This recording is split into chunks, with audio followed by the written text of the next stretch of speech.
C'est une triple épidémie, bronchiolite, grippe et Covid. Le nombre de cas Covid qui explose, 70 000 nouveaux cas hier, c'est 37% d'augmentation en une semaine. Alors ça, c'est le nombre de cas. Mais est-ce qu'à l'hôpital, vous constatez une augmentation des entrées pour Covid?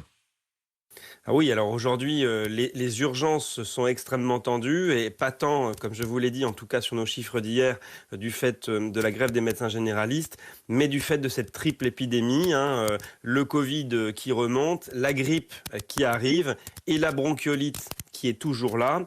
Et donc c'est vrai qu'aujourd'hui, c'est ça qui est source de tension dans les hôpitaux.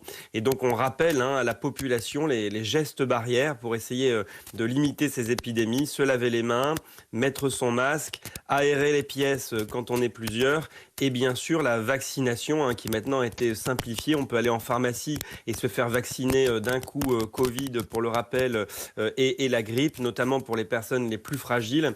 Et donc il faut rappeler tous ces gestes pour essayer de préserver notre hôpital. Et justement, vous parliez du masque sur le front du Covid. RMC le révélait dès hier soir. Le gouvernement a saisi ce qu'on appelle le COVARS, le comité de veille du Covid, hein, l'ex-conseil scientifique, pour se prononcer dans les jours qui viennent sur l'utilité de rendre à nouveau le masque obligatoire dans certains lieux fermés, notamment les transports.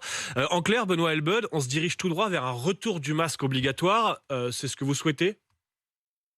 Alors, comme vous l'avez dit, hein, c'est pas à moi de décider si le masque doit être obligatoire ou pas. Il va falloir un avis scientifique et après une décision gouvernementale.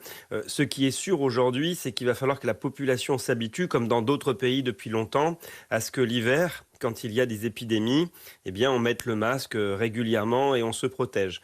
Alors après, est-ce que la responsabilisation des populations et la capacité à être pédagogue pour expliquer la situation suffira, ou est-ce que dans certains lieux, il faudra avoir de l'obligation? Bon, voilà, la décision devra être prise. De toute façon, ce qui est sûr, c'est que ces mesures barrières sont efficaces et qu'elles vont devenir nécessaires chaque hiver, avec ou sans Covid, pour l'ensemble des épidémies auxquelles on est confronté, encore une fois, pour protéger notre hôpital public.